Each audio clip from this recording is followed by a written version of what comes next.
আসসালামু আলাইকুম ওয়া রাহমাতুল্লাহ। আজকে আমরা সূরা ইয়াসিন বানান সহ ভেঙ্গে ভেঙ্গে শব্দে শব্দে উচ্চারণ করে শিখব। আমাদের অনেকেরই আশা যে আমরা সূরা ইয়াসিনটা সহি শুদ্ধভাবে মুখস্থ করব। তো আজকের ভিডিওটি অত্যন্ত গুরুত্বপূর্ণ, তাই ভিডিওটি কেউ একটুও টানবেন না, সম্পূর্ণ ভিডিওটি দেখতে থাকুন। তার আগে ছোট্ট একটি রিকোয়েস্ট করব, আমার চ্যানেলটি সাবস্ক্রাইব করুন। তো চলুন আমরা ভিডিওটি শুরু করি। বিসমিল্লাহির রহমানির রহিম। ইয়াসিন। ইয়া এর মধ্যে এক আলিফ টান দিব, সিনের মধ্যে আমরা চার আলিফ টান দিব। তো কিভাবে পড়ব? ইয়াসিন। ওয়াও লাগবে এই লামের সাথে, ওয়াল কপর পেশ কুর, ওয়াল কুর। হামজা খারা জবর আ, নুন লাগবে এই লামের সাথে, নীল। ওয়াল কুর আ নীল। হা জবর হা, কাপিয়াজের কি, এক আলিফ টান দিব। মিমজের মি, হাকিমি। এখন আমরা এখানে ওয়াকফ করব। যদি এখানে ওয়াকফ করি তাহলে এই কাপের মধ্যে কিন্তু তিন আলিফ টান হবে, কারণ ওয়াকফের শেষ হরফের পূর্বের হরফে যখন আমরা মদের হরফ থেকে কোনো একটি হরফ পাবো তখন ওই ওয়াকফের মধ্যে তিন আলিফ টান দিতে হবে। এজন্য আমরা এখানে তিন আলিফ টান দিব। ওয়াল কুরআনিল হাকিম। আরেকবার পড়েন, ওয়াল কুরআনিল হাকিম। হামজা লাগবে এই নুনের সাথে, ইন, নুন জবর না, ইন না, কাব জবর কা, ইন না কা। এই নুনের মধ্যে আমরা গুণনা করব, কারণ মিম এবং নুনের মধ্যে তাজদিদ হলে সেখানে গুণনা করা ওয়াজিব হয়। তো এখানে নুনের উপর তাজদিদ, এজন্য আমাদের এখানে গুণনা করতে হবে। ইন না কা, লাম জবর লা, মিমজের মি, লা মি। নুন লাগবে এই লামের সাথে, নাল, লা মি নাল। মিম রপেশ মুর, সিন জবর সা, মুর সা। লামিয়াজের লি, নুন জবর না, মুর সালি না। তো এবার আপনারা বলবেন, আমি যদি এখানে ওয়াকফ করি তাহলে এই লামের মধ্যে কয় আলিফ টান দিব? হ্যাঁ, তিন আলিফ টান দিব। কেন? ওয়াকফের সময় শেষ হরফের পূর্বের হরফে যদি মদের হরফ থেকে কোনো একটি হরফ থাকে তাহলে সেই ওয়াকফের মধ্যে আমরা তিন আলিফ টান দিব। ইন্নাকা লামিনাল মুরসালিন। আরেকবার আমার সাথে সাথে পড়ুন, ইন্নাকা লামিনাল মুরসালিন। এবার এখান থেকে শুরু করি। ইয়াসিন ওয়াল কুরআনিল হাকিম। ইন্নাকা লামিনাল মুরসালিন। আইন জবর আ, লাম ইয়া খারা জবর লা, সজ্জের সি, আলা সি। র আলিফ জবর র, তো লাগবে এই মিমের সাথে, তিম, আলা সিওয়াতিম। তাহলে এই মিমের মধ্যে গুণনা হবে। কেন? মিম এবং নুনের উপর তাজদিদ হলে সেখানে গুণনা করা ওয়াজিব। গুণনা করব আমরা, গুণনা করতেই হবে।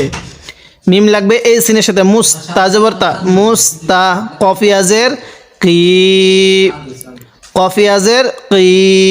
মিম দুইজের মিন, মুস্তাকিমিন। আমরা এখন ওয়াকফ করব। ওয়াকফ করার কারণে এই দুই জেরকে বাদ দিব, তখন কিন্তু এই কফের মধ্যে তিন আলিফ টান দিব। মুস্তাকিম আলা সিরাতিম মুস্তাকিম। আরেকবার আমার সাথে সাথে পড়েন, আলা সিরাতিম মুস্তাকিম। তা লাগবে এই নুনের সাথে, তাং। এখানে গুণনা করব।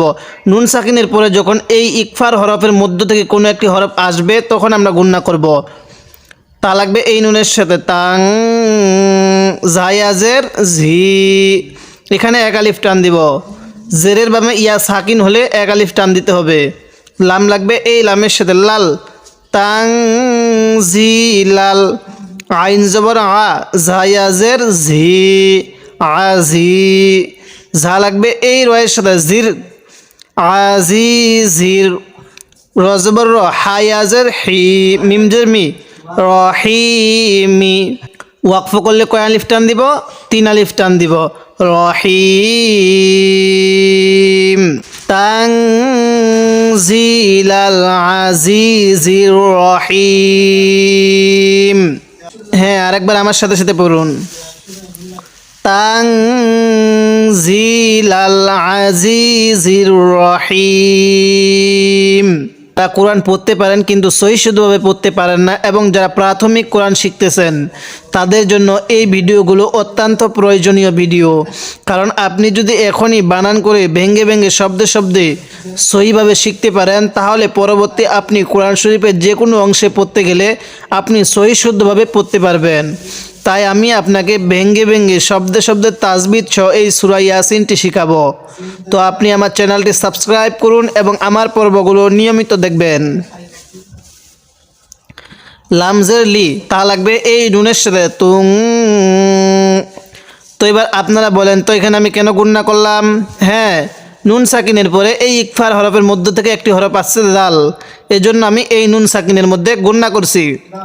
তাহলে তা নুন পেশ তুং, দাল জের দি, লি তুং দি, র জবর র, লি তুং দি র, কফ ওয়া জবর কও, মিম লাগবে এবার এই মিমের সাথে মাম,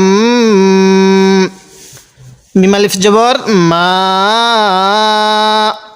এখানে 3 আলিফ টান দিব, কারণ মদের হরফের উপর এরকম চিকন চিহ্ন, এরপরে যদি এরকম লম্বা হামজা থাকে তাহলে সেখানে 3 আলিফ টান দিতে হবে। কওমাম মা, হামজা নুন পেশ উং, জাল জের জি, র জবর র, উং জি র, লিতুং জি র কওমাম মা উং জি র। হামজা খারা জবর আ, 1 আলিফ টান দিব এখানে। বা আলিফ জবর বা, হামজা পেশ উ, আবা উ। এখানে আমরা 4 আলিফ টান দিব, কারণ মদের হরফের উপর এই যে মোটা চিহ্ন আছে, এই মোটা চিহ্নের পরে যদি এরকম গোল হামজা দেখি তাহলে আমরা সেখানে 4 আলিফ টান দিব। এখন অনেকেই বলতে পারেন যে হুজুর এরপরে তো এই ওয়াও দেখতেছি, তাহলে হামজা কিভাবে আসলো? আমরা যখন এরকম ওয়াওয়ের উপর হামজা দেখব অথবা ইয়া এর উপর এরকম হামজা দেখব, ওই জায়গার মধ্যে আমরা ওই হামজাটাকেই ধরবো, ওই ওয়াওকে বাদ দিব, ইয়া থাকলে ইয়াকেও বাদ দিব। হামিম পেশ হুম, আবা উহুম, ফা জবর ফা, হামিম পেশ হুম, ফা হুম। গয়ন খারা জবর গ, ফা জের ফি, গফি। লাম ওয়াও পেশ লু, নুন জবর না, গফিলুনা। তো আমরা এখন যদি এখানে ওয়াকফ করি তাহলে কয় আলিফ টান দিব? 3 আলিফ টান দিব। কেন? এই ওয়াকফের শেষ হরফের পূর্বে এই ওয়াওটি হলো মদের হরফ, এই জন্য আমরা এখানে 3 আলিফ টান দিব। আবা উহুম ফাহুম গফিলুন। এবার এখান থেকে আমার সাথে পড়েন। লিতুনযিরা কওমান মা উনযিরা, কওমান মা উনযিরা আবাউহুম ফাহুম গাফিলুন। লাম জবর লা, কফ লাগবে এই দালের সাথে কদ, লা কদ। হা লাগবে এই কফের সাথে হাক, কফ লাগবে এই লামের সাথে কল, হাক কল। কফ জবর কও, লাম পেশলু কওলু, লাকদ হাক্কাল কওলু। আইন জবর আ, লামিয়া খারা জবর লা। তো এবার আপনারা বলবেন যে আমি এখানে কয় আলিফ টান দিব? হ্যাঁ, এখানে আমি 3 আলিফ টান দিব। কেন? মদের হরফের উপর এরকম চিকন চিহ্ন থাকলে, এরপরে এরকম লম্বা হামজা থাকলে সেখানে আমরা 3 আলিফ টান দিব। হামজা লাগবে এই কাপের সাথে আক, সা জবর সা, রজের রি, আক সারি, হামিম জের হিম, আক সারি হিম। লাকাদ হাক্কাল কওলু আলা আকসারিহিম। ফা জবর ফা, হা লাগবে এই মিমের সাথে হুম, ফা হুম।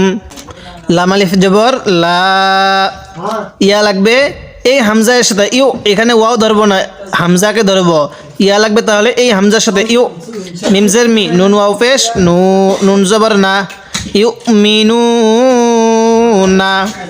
এখন যদি ওয়াকফ করি তাহলে এভাবে পড়বো, লা ইউ মিনুন। এবার আমার সাথে সাথে এখান থেকে পড়ুন, লাকাদ হাক্কাল কওলু আলা আকসারিহিম, আলা আকসারিহিম ফাহুম লা ইউমিনুন। হামজা লাগবে এই নুনের সাথে, ইন, নুন আলিফ জবর না, ইন না, জিম জবর যা, আইন লাগবে এই লামের সাথে, আল, আইনটা একটু চাপ দিয়ে পড়বো। আমরা হয়তো অনেকে আগে কোরআন শরীফ পড়ছি বা কায়দা পড়ছি, কিন্তু তখন আমরা হরফের উচ্চারণগুলো সহি করতে পারি নাই। যাদের এরকম হরফের উচ্চারণগুলো সহি হচ্ছে না, তারা আমার নুরানি কায়দা কোর্সের প্রথম, দ্বিতীয়, তৃতীয় এই 3টি পর্ব দেখবেন। এবং যাদের হরফের উচ্চারণ সহি আছে, কিন্তু 1 আলিফ টান কোথায় দিতে হবে, 4 আলিফ টান কোথায় দিতে হবে, গুন্নাহ কোথায় করতে হবে এবং কোথায় গুন্না করতে হবে না, তারা আমার নুরানি কায়দা কোর্সের 5ম, 6ম, 7ম এবং 8ম এই কয়েকটি পর্ব দেখবেন। আর এই সমস্ত পর্বের লিঙ্ক আমি আমার ডেসক্রিপশনে দিয়ে দিছি, আপনারা সেখান থেকে গিয়ে সিরিয়াল মতো দেখে আসুন। আইন লাগবে তাহলে এই লামের সাথে আল, আইনটা একটু চাপ দিয়ে পড়বো। অনেকেই আমরা আইনটাকে হামজা পড়ি, হামজা পড়বো না। নুন আলিফ জবর না, ইন্না জাআলনা, ফায়াজের ফি, হামজা লাগবে এই আইনের সাথে, আ, নুন আলিফ জবর না, ফি আ না, কবজের কি, হা লাগবে এই মিমের সাথে, হিম, আ না কি হিম, হামজা লাগবে এই গয়নের সাথে, আ, লাম খারা জবর লা, লাম আলিফ 2 জবর লাং, আগ লা লাং, এখানে গুণনা করব, ফা জবর ফা, হাজের হি, ইয়া জবর ইয়া, ফা হিয়া, হামজাজের ই, লাম লাগবে এবার এই লামের সাথে, লাল, ফা হিয়া ই লাল, হামজা জাল জবর আল, কফ আলিফ জবর ক, নুনজের নি, আল ক নি, ফা জবর ফা, হা লাগবে এই মিমের সাথে, হুম, এই সাকিনওয়ালা মিমের সাথে কিন্তু লাগবে না। এখানে আমরা একটা নিয়ম শিখে নেই যে যখন সাকিনওয়ালা হরফের পর এরকম তাজদিদওয়ালা হরফ আসবে, ওই জায়গার মধ্যে আমরা এই সাকিনওয়ালা হরফটাকে বাদ দিয়ে এই তাজদিদওয়ালা হরফটাকে ধরব। তাহলে হা লাগবে এই মিমের সাথে, হুম, মিম লাগবে এই কপের সাথে, মুক, মিম জবর মা, হা ওয়াও পেশ হু, নুন জবর না, মুক মা হু না। এখন যদি আমরা এখানে ওয়াকফ করি তাহলে কিভাবে পড়ব, মুক মা হু। এবার আমার সাথে সাথে এখান থেকে পড়ুন, ইন্না জাআলনা ফি আ'নাকিহিম, ফি আ'নাকিহিম আগলালান ফাহিয়া ইলাল আলকান, ফাহিয়া ইলাল আলকানি ফাহুম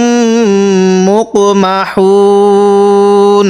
আমরা হয়তো অনেকেই নতুন কোরআন শরীফ শিখতেছি, আমরা প্রথমেই দ্রুত রিডিং পড়তে পারবো না, এজন্য আমাদেরকে আস্তে আস্তে বানান করে শিখতে হবে। তারপরে কিছুদিন গেলেই আমরা সহি শুদ্ধভাবে রিডিং পড়তে পারবো। তাই এরকমভাবে ভেঙ্গে ভেঙ্গে শব্দে শব্দে কোরআন সহি শুদ্ধভাবে শিখতে চাইলে আমার চ্যানেলটি সাবস্ক্রাইব করুন এবং আমার পর্বগুলো নিয়মিত দেখবেন। ওয়া জবর ওয়া, জিম জবর যা, ওয়া যা, আইন লাগবে এই লামের সাথে, আল, নুন আলিফ জবর না, ওয়া যা আল না, মিম লাগবে এবার এই ছোট্ট মিমের সাথে, মিম, নুন সাকিনের পরে যখন এরকম ছোট্ট মিম দেখবো ওই জায়গার মধ্যে আমরা এই নুন সাকিনটাকে বাদ দিব। তো কিভাবে পড়বো, মিম মিমজের মিম। এবার আমরা এখানে গুণনা করব, কারণ মিম সাকিনের পরে বা আসলে সেখানে গুণনা করতে হবে।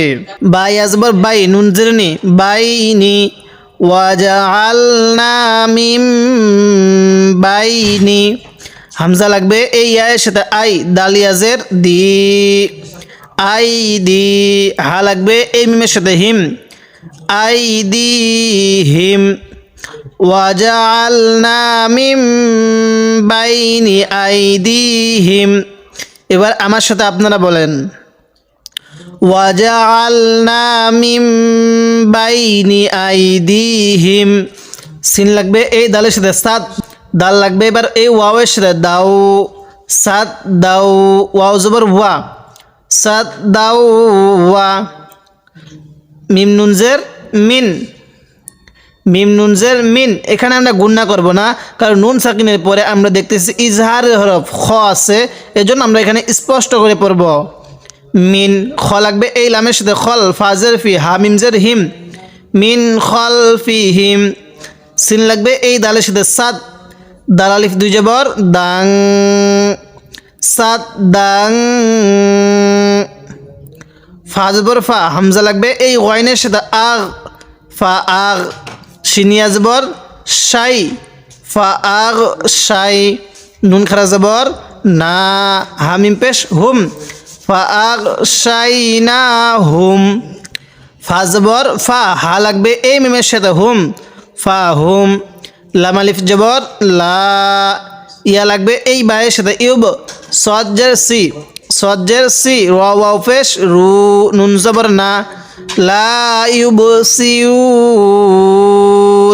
এবার এখান থেকে আমার সাথে সাথে পড়ুন, ওয়াজআলনা মিন বাইনি আইদিহিম, মিন বাইনি আইদিহিম সাদ্দাও ওয়া মিন খলফিহিম, ওয়া মিন খলফিহিম সাদ্দান ফাআগশাইনাহুম ফাহুম লা ইউবসিরুন। যখন আয়াতের মাঝে আমাদের দম শেষ হয়ে যাবে, আমরা যেই শব্দের মাঝে দম ছাড়ব ওই শব্দের পূর্বের আরেকটি শব্দ থেকে আমরা মিলিয়ে পড়ে নিব। ওয়াও জবর ওয়া, সিন জবর সা, ওয়া সা, ওয়া আলিফ জবর ওয়া। এখানে আমরা চার আলিফ টান দিব, কেন? মদের হরফের উপর এই যে মোটা চিহ্ন, এরপরে এই যে এরকম গোল হামজা, এই জন্য এখানে আমরা চার আলিফ টান দিব। হামজা দুই পেশ উন, ওয়া সাওয়া উন। আইন জবর আ, লামিয়া জবর লাই, হামিম জের হিম, আলাইহিম, ওয়া সাওয়াউন আলাইহিম। হামজা জবর আ, হামজা লাগবে এই নুনের সাথে আ আং, এই হামজার মধ্যে কিন্তু টান দিব না, আমরা অনেকে এখানে টান দিয়ে দেই, এখানে টান দিব না, আ আং এরকম করে পড়ব। জাল লাগবে এই রয়ের সাথে জার, তা জবর তা, হামিম পেশ হুম, আ আং জার তা হুম। হামজা মিম জবর আম, লাম মিম জবর লাম, আম লাম। তা লাগবে এই নুনের সাথে তুং, জাল লাগবে এই রয়ের সাথে জির, আম লাম তুং জির। হামিম পেশ হুম, আম লাম তুং জির হুম। লাম আলিফ জবর লা, ইয়া লাগবে এই হামজার সাথে ইউ, মিমজের মি, লা ইউ মি। নুন ওয়াও পেশ নু, নুন জবর না, লা ইউ মিনু না। এখন যদি ওয়াকফ করি তাহলে আমরা কিভাবে পড়ব? লা ইউ মিনুন। তো এবার এখান থেকে আমার সাথে সাথে পড়ুন, ওয়া সাওয়াউন আলাইহিম আআনযারতাহুম আম লাম তুনযিরহুম লা ইউমিনুন।